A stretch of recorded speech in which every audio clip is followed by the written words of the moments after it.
أعوذ بالله من الشيطان الرجيم بسم الله الرحمن الرحيم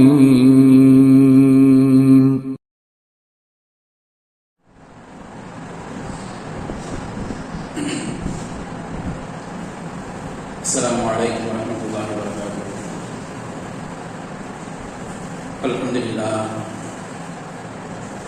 الحمد لله رب العالمين. الصلاة والسلام على أشرف الأنبياء والمرسلين وعلى آله الطيبين وأصحابه الطاهرين ومن تبعهم إلى يوم الدين. أما بعد، فقد قال الله تعالى في كلامه القديم والفرقان المجيد: أعوذ بالله من الشيطان الرجيم. بسم الله الرحمن الرحيم. وإذا سألك عبادي عني فإني قريب أجيب دعوة الداعي إذا دعان. صدق الله العلي العظيم وصدق رسوله النبي الكريم ونحن على ذلك من الشاهدين. அளவற்ற அருளாளனும் நிகரற்ற அன்புடையவனுமாகிய அல்லாஹ்வுக்கே எல்லா புகழும் உரித்தாகட்டுமாக. அவனுடைய சலாத்தும் சலாமும் எம்பெருமானார் ஸல்லல்லாஹு அலைஹி வஸல்லம் அவர்களின் மீதும், அன்னாருடைய குடும்பத்தார்கள், சத்திய சஹாபாக்கள், தாபீன்கள், தபா தாபீன்கள், சாலிஹீன்கள், ஷுஹதாக்கள், அவுலியாக்கள், புகாக்கள், முஃபஸ்ஸிரீன்கள், முஹத்திதீன்கள், மேலும் யாரெல்லாம் இந்த மார்க்கத்திற்காக வேண்டி தன்னுடைய வாழ்க்கையை தியாகம் செய்தார்களோ, தியாகம் செய்து கொண்டிருக்கின்றார்களோ, இனி யாரெல்லாம் இந்த மார்க்கத்திற்காக வேண்டி தன்னுடைய வாழ்க்கையை தியாகம் செய்திருக்கின்றார்களோ அப்படிப்பட்ட அனைவரின் மீதும், உலக முஸ்லிம்களின் மீதும், குறிப்பாக இங்கு கூட இருக்கக்கூடிய நம் அனைவரின் மீதும் அல்லாஹ்வுடைய சலாத்தும் சலாமும் என்றென்றும் நிலையாக நின்று நிலவட்டுமாக. வாழக்கூடிய காலமெல்லாம் உடல் ஆரோக்கியத்தை அல்லாஹ் தஆலா நம் அனைவருக்கும் கொடுத்தருள் புரிவானாக. நீண்ட ஆயுளை தந்து, நிரப்பமான ஆரோக்கியத்தை தந்து, அதிகமாக அமல் செய்யக்கூடிய பாக்கியத்தை அல்லாஹ் தஆலா நம் அனைவருக்கும் நசீபாக்குவானாக. ஜன்னத்துல் ஃபிர்தௌஸ் என்ற அந்த உயர்தரமான சொர்க்கத்தை பெருமானார் ஸல்லல்லாஹு அலைஹி வஸல்லம் அவர்களுடனே சேர்த்து நமக்கு தந்து விடுவானாக. அன்பிற்குரிய பெருமக்களே,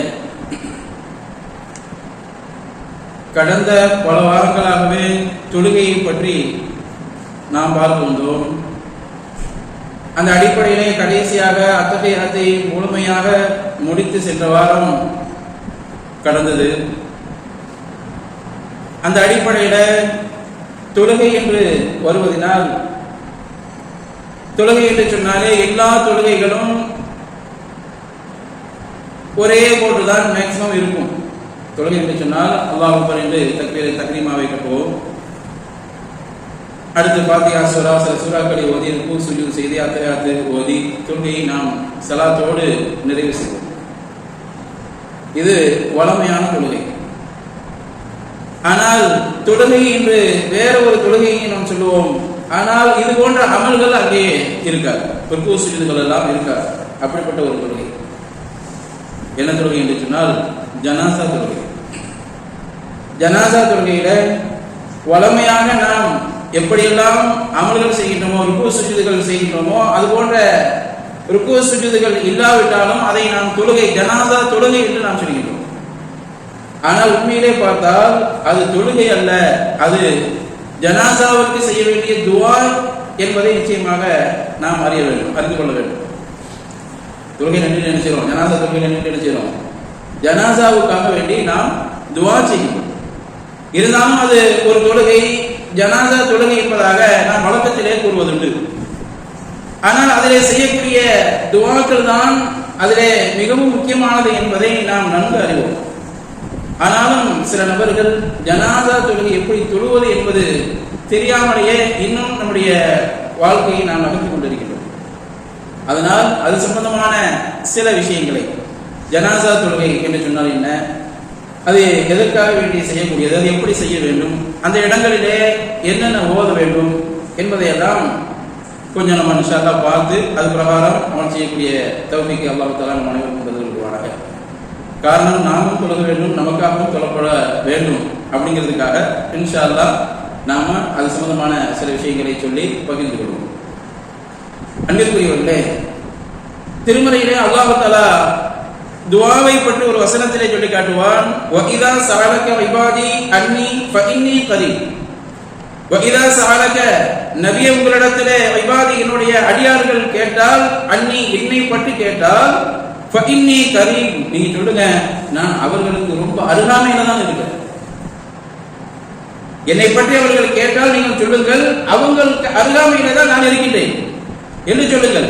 உஜீபு தஅவத தாஇ இதா தஆன் என்னுடைய அடியான் என்னிடத்திலே ஏதாவது ஒன்று கேட்டால் நிச்சயமாக உஜீபு தஅவத தாஇ அந்த தாவா கேட்கக்கூடிய அந்த துஆவுக்கு பதிலளிக்கக்கூடியவனாக நான் இருக்கின்றேன்.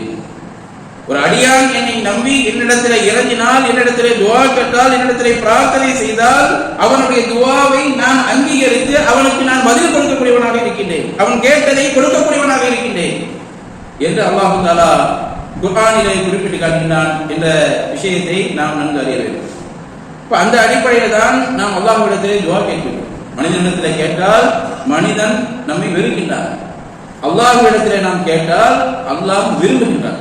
இதுதான் மனிதனுக்கும் அல்லாஹ்வுக்கும் உள்ள வித்தியாசம். ஒரு தடவை மனுஷன் கேட்டோம்னா என்ன செய்வான்? ஏதோ ஒரு சிநேகிதான் நண்பன் என்பதற்காக வேண்டி ஒரு தடவை செய்வான். அடுத்தடுத்து அவனை கேட்டுட்டே இருந்தோம்னா நம்ம பக்கத்தே அவன் திசை திரும்பி பார்க்க மாட்டான். அப்படியே வேணும் பார்த்தாலும் பார்க்காமலேயே போயிடும். எங்கே நம்மகிட்ட கேட்குவானோ என்பதா இது மனிதனுடைய ஒரு பழக்கமாக இருக்கின்றது. ஆனால் அல்லாஹ்வை பாருங்கள், அவன்தான் அல்லாஹ் ரப்பல் ஆலமீன் அடியார்களின் மீது எவ்வளவு பாசம் கிருபையும் நேசம் உடையவன் என்பதை நாம் தெரிந்து கொள்ள வேண்டும். அல்லாஹ்விடத்திலே நாம் கேட்க கேட்க அல்லாஹ் தஆலா நம்மின் மீது ரொம்பவும் பிரியம் கொள்ளக்கூடியவனாக ஆகிவிடுகிறார். அல்லாஹ்வை நாம் முதலிலே ஈமான் கொண்டு விடுகின்றோம். இரண்டாவதாக அல்லாஹ் கொடுப்பான் என்பதை நாம் நம்புகின்றோம். நாம் இபாதி நாம் அடிமை, அல்லாஹ்வுடைய அடிமை, அல்லாஹ்விடத்தில் தான் நாம் கேட்க வேண்டும் என்று உள்ளவன் என்பதை நாம் முதலிலே நம்புகின்றோம். இரண்டாவதாக அல்லாஹ்விடத்திலே கேட்டால் அவன் கொடுப்பான், அதற்கு ஆற்றல் உள்ளவன் என்பதையும் நாம் நம்புகின்றோம். அதனால அல்லாஹ் தஆலா அந்த அடியார்கள் துஆ கேட்பதை அல்லாஹ் விரும்பக்கூடியவனாக இருக்கிறார். ஹதீஸிலே வருகிறது. அன்பிற்குரியவர்களே, எனவேதான் நாம் என்ன செய்றோம்? அல்லாஹ்விடத்திலே துஆக்களை அதிகமாக நாம் கேட்க வேண்டும், கேட்டுக்கொண்டே இருக்கிறோம். அந்த அடிப்படையில் தான் இறந்த மனிதனுக்காக வேண்டி அவர்கள் இறுதி பயணத்தை மேற்கொள்கிறார். இந்த உலகத்திலே வாழ்ந்து எத்தனை காலங்கள் அவர்கள் வாழ்ந்து மறைந்து அவர்கள் மண்ணுக்குள்ளே செலவிக்கிறார்களோ அது அவருடைய உலகத்தினுடைய இறுதி கட்டம். அவரை அனுப்புகின்ற நேரத்தில் அல்லாஹ்வுக்கு பொருத்தமானவராக, அல்லாஹ்வுடைய அன்பை பெற்றவராக, அல்லாஹ்விடத்திலே அவருடைய பாவங்கள் எல்லாம் மன்னிக்கப்பட்டவராக நாம் அவரை அனுப்ப வேண்டும். அது நம்மின் மீது கடமையாக இருக்கின்றது. பெருமானார் ஸல்லல்லாஹு அலைஹி வஸல்லம் அவர்கள் நமக்கு கற்றுத் தந்திருக்கின்றார்கள். அது அடிப்படையில் தான் ஜனாசா தொழுகையை தொழுகை வைத்து அந்த ஜனாசாவை நாம் அடுத்த உலகத்திற்கு அனுப்பி வைக்கின்றோம்.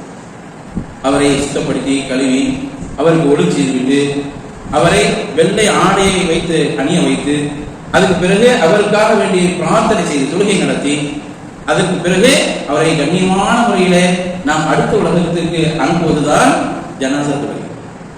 மற்ற நம்முடைய இஸ்லாமிய மார்க்கம் அல்லாத மற்ற மார்க்கத்தில் எல்லாம், மற்ற மதங்களில் எல்லாம் எவ்வாறெல்லாம் இருக்கிறது? அவர்கள் செல்கின்ற பொழுது அவர்கள் மோட்சமடைந்து விட்டார்கள் என்று என்னவெல்லாம் அந்த நேரத்திலும் கூட பாவம் செய்ய வேண்டுமோ, மது அருந்துகின்றார்கள், அவ்வளவு காசு பணங்களையும் அது ஒரு பட்டாசுகளாக அப்படிப்பட்ட ஒரு மாலைகளாக அதை சேதப்படுத்தி எவ்வளவோ வீண்வரையும் செய்கின்றார்கள்.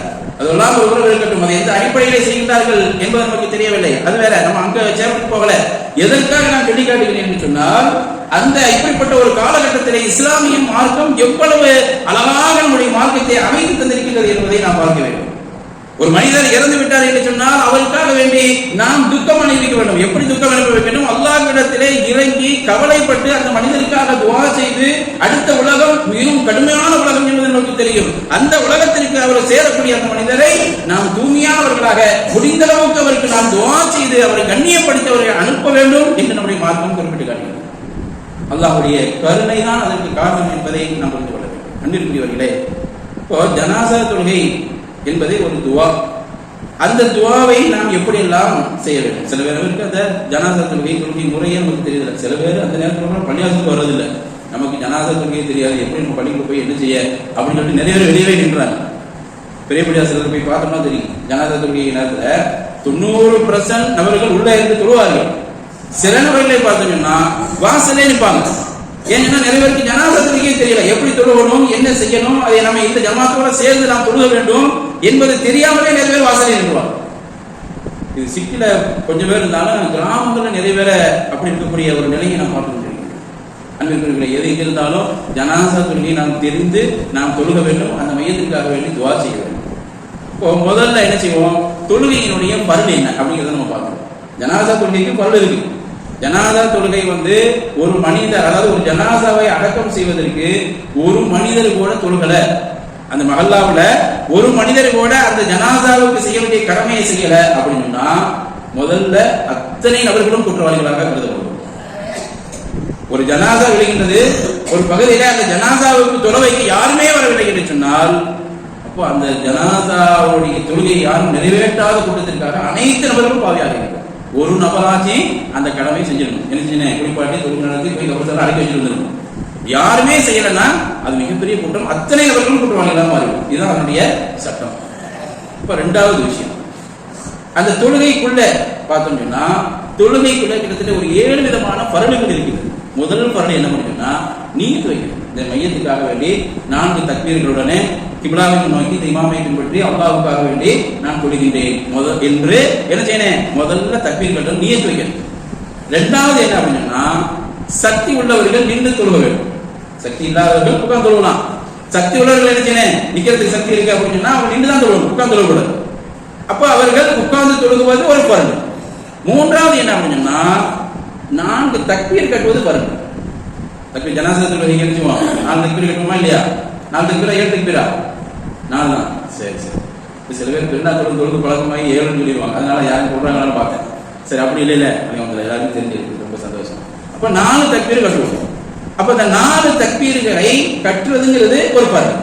அப்ப 4வது பருள் என்ன அப்படின்னா முதலாவது தக்பீருக்கு பின்னாடி ஃபாத்திஹா சூரா ஓத வேண்டும். ஃபாத்திஹா சூரா என்ன, அல்ஹம்துலில்லாஹி ரப்பில் ஆலமீன் அர்ரஹ்மானிர் ரஹீம் மாலிகி யௌமிddin இருக்கா இல்லையா, அந்த சூராவை நாம் ஓத வேண்டும். இந்த சூராவுடைய விளக்கம் எல்லாம் நம்ம தொழுகையை பற்றி உண்டான பயான்ல அந்த அல்ஹம்து சூரா வருகின்ற பொழுது நம்ம அதை சிறப்பாக சொன்னோம். இன்ஷா அல்லாஹ் தேவைப்பட்டவர்கள் அந்த இதை போய் பார்த்துக்கலாம் இன்ஷா அல்லாஹ். அன்பிற்குரியவர்களே, அப்போ முதல் தக்பீருக்கு பிறகு என்ன செய்யணும், சூரத்துல் ஃபாத்திஹாவை ஓத வேண்டும். இரண்டாவது தக்பீர் கட்டிட்டு ஸலவாத் என்ன செய்யணும், தரூரை இப்ராஹிம் என்று சொல்லக்கூடிய ஸலவாத் ஓதுவோம். அல்லாஹும்ம ஸல்லி அலா ஸய்யிதினா முஹம்மதின் வ அலா ஆலி முஹம்மதின் கமா ஸல்லைத அலா இப்ராஹிம வ அலா ஆலி இப்ராஹிம இன்னக ஹமீதும் மஜீத். அல்லாஹும்ம பாரிக் அலா முஹம்மதின் வ அலா ஆலி முஹம்மதின் கமா பாரக்த அலா இப்ராஹிம வ அலா ஆலி இப்ராஹிம இன்னக ஹமீதும் மஜீத் என்ற தரூரை இப்ராஹிம் என்று சொல்லக்கூடிய அந்த ஸலவாத்தை ஓதுவோம். இந்த ஸலவாத்தை மட்டும் அந்த தொழுகையில வருகின்ற பொழுது அதை நான் சொன்னோம், அந்த அத்தியாயத்தில் வருமா இல்லையா, அத்தியாயத்தை ஓதிட்டு அந்த ஸலவாத்தை ஓதிட்டு அடுத்து துஆ வரும். அந்த ஸலவாத் பெருமானார் ஸல்லல்லாஹு அலைஹி வஸல்லம் மீது செய்ய வேண்டிய அழகான ஒரு ஸலவாத். அப்ப அந்த ஸலவாத்தை இரண்டாவது தக்பீருக்கு பிறகு ஓத வேண்டும். மூணாவது தக்பீருக்கு பிறகு என்ன செய்யணும்னா அந்த மையத்திற்காக வேண்டி நாம் துஆ செய்ய வேண்டும். இது முக்கியமான இடம். மூணாவது தக்பீருக்கு அப்ப ஃபர்ஸ்ட் சொன்ன ரெண்டுமே முக்கியமான இடம் கேட்டது. முக்கியமான இடம் ஏன் சொல்றேன்னா நம்ம எதுக்காக செய்யறோம், ஜனாசா தொழுகை மற்றவங்களுக்கு துஆ செய்யறோம். இந்த மையத்துக்காக வேண்டி துஆ செய்யறதுக்காக வேண்டி நம்ம என்ன செய்யறோம், ஜனாசா தொழுகிறோம். அப்ப அந்த இடம் எது அப்படின்னா மூணாவது தக்பீருக்கு பிறகு, அதனால அது முக்கியமான இடம் சொன்னோம். அன்பிற்குரியவர்களே, இப்ப அந்த மூணாவது இடத்துல அந்த ஒரு நீளமான மையத்திற்காக வேண்டி செய்ய வேண்டிய துஆ ஒன்று இருக்குது. என்ன அப்படின்னா அல்லாஹும்ம ஃபிர் ஹய்யினா வ மையித்தினா வ ஷாஹிதினா வ காயிபினா வ ஸகீரினா வ கபீரினா வ ذكرنا வ உன்சானா அல்லாஹும்ம மன் அஹ்யைதஹு மின்னா ஃபஅஹ்யி அலல் இஸ்லாம் வ மன் தவஃபைதஹு மின்னா ஃபதவஃபஹு அலல் ஈமான். இந்த துஆவை நாம் கம்ப்ளீட்டா ஓதணும். தெரியாதவர்கள் இவ்வளவு என்ன இப்படி சொல்லிட்டீங்க, புதுசா இப்படி மனப்பாடாக்குறது அப்படிங்காங்க, மனப்பாடம் ஆகித்தான் ஆகணும். அப்படி மனப்பாடம் இல்லாதவர்கள் என்ன செய்யணும் அப்படின்னா அல்லாஹும்ம மக்ஃபிர் லஹு வர்ஹம்ஹு, ஆண் ஜனாசாவாக இருந்தார், ஆண் ஜனாசாவாக இருந்தால் என்ன செய்யணும், அல்லாஹும்ம மக்ஃபிர் லஹு, அந்த ஹூ இருக்கா இல்லையா, லஹு அந்த ஹூன்னு சொன்னா ஆண் மகனை குறிக்கக்கூடிய ஒரு சொல் அரபில. அதனால அல்லாஹும்ம மக்ஃபிர் லஹு வர்ஹம்ஹு அப்படி சொல்லணும். பெண்மையத்தா இருந்தா என்ன செய்யணும் அப்படின்னா அல்லாஹும்ம மக்ஃபிர் லஹா, அந்த ஹான்னு நபுவுக்கு பதிலாக ஹான்னா பெண்ணை குறிக்கக்கூடிய சொல். அதனால அல்லாஹும்ம மக்ஃபிர் லஹா வர்ஹம்ஹா அப்படின்னு ஷார்ட்டா ஓதிக்கலாம், அனுமதி இருக்கு. அப்ப தெரியாதவர்கள் இந்த துஆவையாச்சும் நீங்க ஓதிடணும். அல்லாஹும்ம மக்ஃபிர் லஹா வர்ஹம்ஹா இல்லனா அல்லாஹும்ம மக்ஃபிர் லஹு வர்ஹம்ஹு அப்படினு அந்த துஆவை ஓதிக்கணும். சரி, எப்பவுமே என்ன துஆவை ஓதணுமோ அந்த துஆவினுடைய கொஞ்சம் பொருளை நம்ம பார்ப்போம். அல்லாஹும்ம மக்ஃபிர் லி ஹய்யினா வ மையித்தினா, என்ன அர்த்தம், யா அல்லாஹ் அல்லாஹும்ம மக்ஃபிர் லி ஹய்யினா, எங்களிடத்தில் யாரெல்லாம் உயிரோடு இருக்கிறார்களோ அவர்களுடைய பாவங்களை எல்லாம் நீ முதல்ல மன்னிச்சு. அடுத்து வ மையித்தினா, எங்களிடமிருந்து யாரெல்லாம் மௌத்தாகி விட்டார்களோ அவர்களுடைய எல்லா பாவங்களையும் நீ மன்னித்து விடு. வஷாஹிதினா வகாயிபினா, எங்களிடத்தில் யாரெல்லாம் இப்பொழுது அந்த தொழுகையிலே இருக்கின்றார்களோ, வகாயிபினா யாரெல்லாம் நீ ஜனாஸா தொழுகைக்கு வராமல் வெளியில இருக்கின்றார்களோ அத்தனை நபர்களுடைய பாவங்களையும் நீ மன்னித்து விடு. வஸகீரினா வகபீரினா, எங்களிடத்தில் யார் சிறியவர்களாக இருக்கின்றார்களோ அல்லது பெரியவர்களாக இருக்கின்றார்களோ அவர்களுடைய பாவங்களை எல்லாம் நீ மன்னித்து விடு. அதே போல வதகரினா வஉன்சா, எங்களிடத்தில் யார் ஆண் மகனாக இருக்கின்றார்களோ பெண் மக்கள் இருக்கின்றார்களோ அத்தனை மக்களுடைய பாவங்களையும் நீ மன்னித்து விடு அப்படின்ற ஒரு அற்புதமான ஒரு துஆவை அந்த நேரத்தில் ஓதுகிறோம். அதுக்கு பிறகு அல்லாஹும்ம மன் அஹ்யைதஹு மின்னா ஃபஅஹ்யிஹி அலல் இஸ்லாம். இப்ப யாரு உயிரோடு இருக்கின்றார்களோ அவர்களுடைய வாழ்க்கையை நீ இஸ்லாத்தின் மீது ஆக்கிவிடு. இஸ்லாத்திலே அவர்கள் வாழணும், இஸ்லாத்தை அவர்கள் ஏற்றுக்கொண்டு அவர்கள் இஸ்லாத்திலேயே அவர்கள் தனிப்பட்டு வாழ வேண்டும். அதற்காக நீ கிருபை செய்ய. அதே போல வமன் தவஃபைதஹு மின்னா ஃபதவஃபஹு அலல் ஈமான், எங்களிடமிருந்து யாரெல்லாம் மௌத்தாகி விட்டார்களோ அவர்களை நீ மீண்டும் எழுப்புறாய் இல்லையா? அப்போ அந்த மௌத்தாகக்கூடிய நிலையில ஈமானோடு அவர்கள் மௌத்தாகி ஈமானோடு அவர்கள் எழுப்பப்பட வேண்டும் அப்படிங்கிற ஒரு அற்புதமான ஒரு துஆவை தான் நம்ம என்ன செய்யணும், அந்த மையத்துல 3வது தக்பீருக்கு பிறகு அந்த துஆவை ஓதுகிறோம். 4வது தக்பீருக்கு பிறகு ஒரு துஆவை ஓதி சலாம் கொடுப்போம். ஆனா பரல என்ன அப்படின்னா 4வது தக்பீருக்கு பிறகு ஒரு முறை சலாம் சொல்வது. 4வது தக்பீர் ஒரு பரல், 4வது தக்பீருக்கு பிறகு நாம் ஒரு முறை சலாம் சொல்வது என்பது பரல். 2 தடவை சொல்லுவோம், அது சுன்னத்து. ஒரு தடவை சொல்வது பரல். ஆக 2 முறை என்ன செய்வான், சைடு நின்றுகிட்டே செய்வான். ருக்குஉ கிடையாது, சுஜூது கிடையாது, நின்றுகிட்டே நாம் வலதுபுறமும் இடதுபுறமும் சலாத்தை கொடுத்து முடிப்போம். அது நமக்கு மீது ஒரு பரலான ஜனாசாவை தொழக்கூடிய தொழுகையுடைய முறையாக இருக்கிறது. 4வது தக்பீருக்கு பிறகு நம்ம என்ன செய்வோம்னா ஒரு சின்ன துஆவை ஓதி நம்ம அங்க சலாம் கொடுப்போம். அது என்ன துஆ? அல்லாஹும்ம லா தஹரிம்னா அஜ்ரஹு, அவருடைய கூலியை நீ தடுத்து விடாதே. இந்த உலகத்துல அந்த மையத்து என்னென்னலாம் நலவுகளை செஞ்சதோ அல்லாஹ் ஏற்றுக்கொண்டால் தான் அவருக்கு பயன்.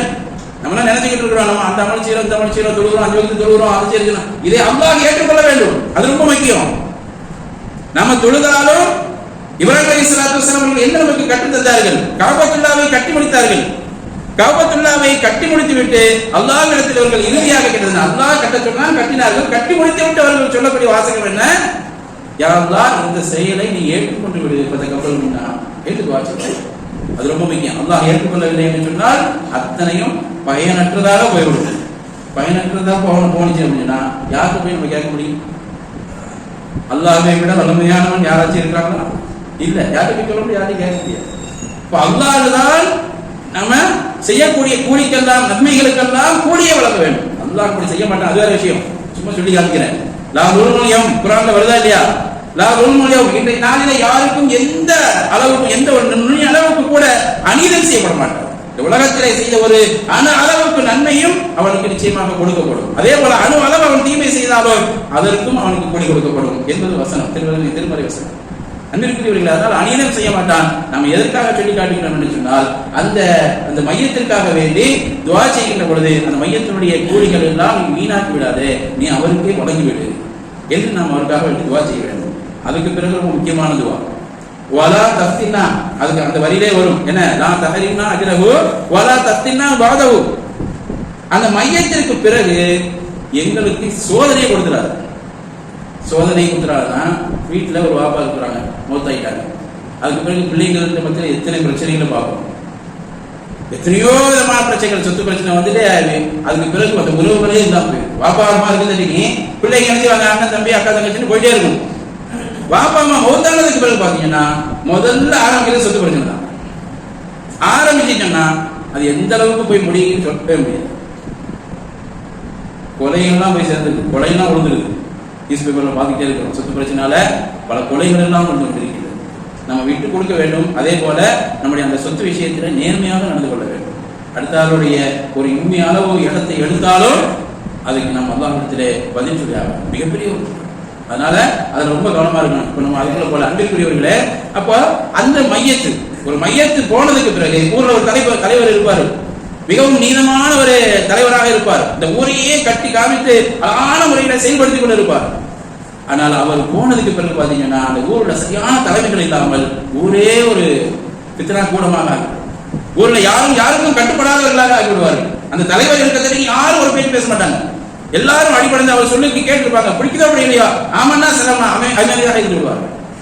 ஆனா அந்த தலைவர் போனதுக்கு பிறகு பாத்தீங்கன்னா மிகப்பெரிய ஒரு பித்னாக்கள் எல்லாம் அந்த மகளாவில் வந்துடும்.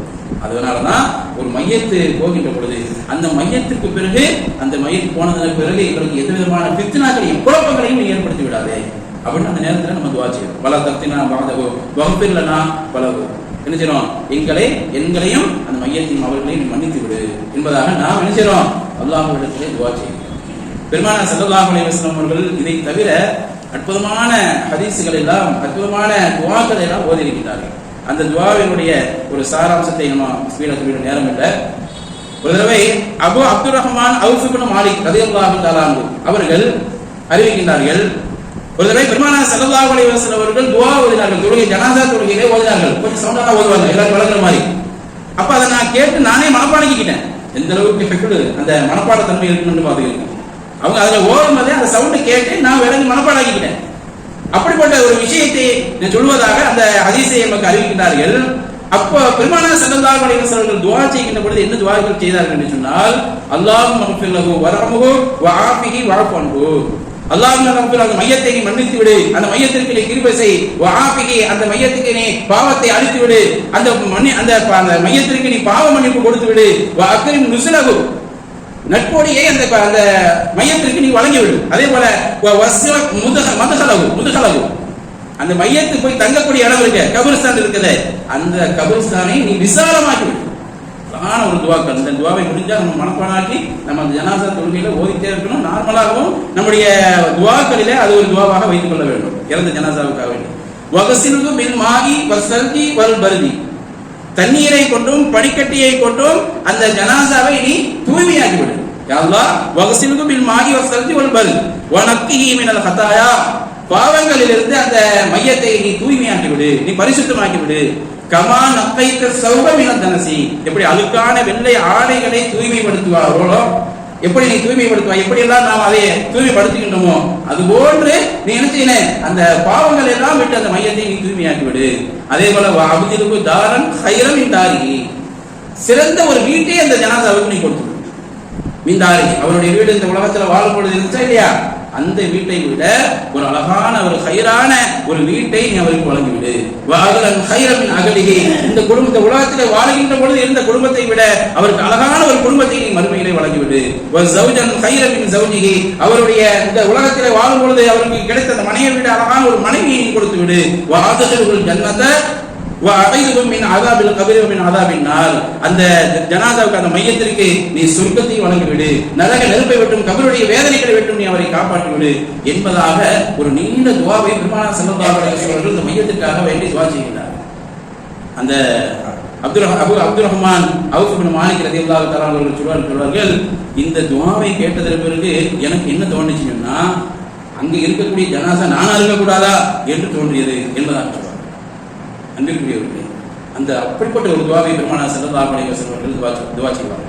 எனவே அன்பிற்குரியவர்களே, நாம் இது போன்ற அந்த தொழுகையை தொழுகின்ற பொழுது அந்த அர்த்தத்தை தெரிந்து அதை நாம் என்ன செய்கின்றோம், என்ன ஓதுகின்றோம் என்பதை முழுக்க நாம் தெரிந்து குர்ஆன் ஓதுவது கூட அதனுடைய பொருளை உணர்ந்தவர்களாக, தர்ஜுமாக்கள் ஏராளமான தர்ஜுமாக்கள் நம்மகிட்ட இருக்கு. குர்ஆன் ஓதுகின்ற பொழுது ஒரு நாளைக்கு ஒரு ஆயத்தை வாசித்தாலே போதும். நம்முடைய வாழ்நாள் ஒவ்வொரு நாளும் ஒவ்வொரு ஆயத்தை படித்து நிறைய விஷயங்களை தெரிந்து கொள்வோம். அப்படி அந்த தர்ஜுமா படித்தும் கூட தெரியாதவர்கள் ஹஜரத்மார்கிட்ட, தன்னுடைய உஸ்தாத்மார்கள்ட்ட தாராளமாக கேட்டு அதனுடைய பொருள் என்ன என்பதை கூட கேட்டு தெரிந்து கொள்ளலாம். இப்படி தெரிஞ்சுட்டோம்னா கொஞ்சம் போக போக நமக்கு ஈஸியா இருக்கு, எல்லாமே தானாகவே புரிய ஆரம்பிச்சிடும். புரியாததை கேட்டுக்கொண்டு அதையும் நாம் விலகி நம்முடைய மனசுல வச்சு அதை நாம் அமல் செஞ்சோம் அப்படின்னா அதுல ஒரு பெரிய ஒரு பாக்கியமும் நன்மையும் நமக்கு இருக்கின்றது என்பதை நாம் நிச்சயமாக அறிந்து கொள்ள வேண்டும். அந்த ஜனாசாவுடைய துவாவை ஓதிவிட்டு அதுக்கு பிறகு என்ன செய்யணும், சலாம் கொடுக்க வேண்டும். சலாம் கொடுத்து விட்டு நாம் ஜனாசாவுல போவது, ஜனாசாவுக்கு பின்னாடி போவது, இதெல்லாம் வந்து மிகப்பெரிய ஒரு சவாபான ஒரு காரியம். ஒரு மலை அளவுக்கு அதற்குரிய நன்மைகள் இருக்கின்றது என்பதாக எல்லாம் பெருமானார் ஸல்லல்லாஹு அலைஹி வஸல்லம் நமக்கு சொல்லித் தருவார்கள். இப்போ ஜனாசா தொழுகையுடைய முறை இந்த ஒரு முறை, இந்த இடங்கள்ல அந்த துஆக்களை நாம் ஓதிக்கொள்ள வேண்டும். ஹனபியாக்களாக இருந்தால் முதல் தக்பீருக்கு பிறகு என்ன செய்வாங்க, சனாவை ஓதிக்கொள்வார்கள். சனா என்று சொல்லக்கூடிய அந்த தொழுகையில் முதல்ல வருமா இல்லையா, அந்த சனாவை ஓதிக்கொள்வார்கள். அழுது சொல்ல ஓதாமல் இதை ஓதுவார்கள். அன்பிற்குரியவர்களே, ஆக இப்படிப்பட்ட ஒரு தொழுகையாக நம்முடைய எல்லா தொழுகைகளும் பொருள் உணர்ந்த தொழுகையாக, அல்லாஹ்வுக்காக வேண்டி தொழக்கூடிய தொழுகைகளாக, அல்லாஹ்விடத்தில் முழுமையான கூலியை பெற்ற தொழுகைகளாக நம்முடைய தொழுகை இருக்க வேண்டும். அல்லாஹ் தஆலா அப்படிப்பட்ட நல்ல பாக்கியத்தை நம் அனைவருக்கும் தந்து கொள்வானாக.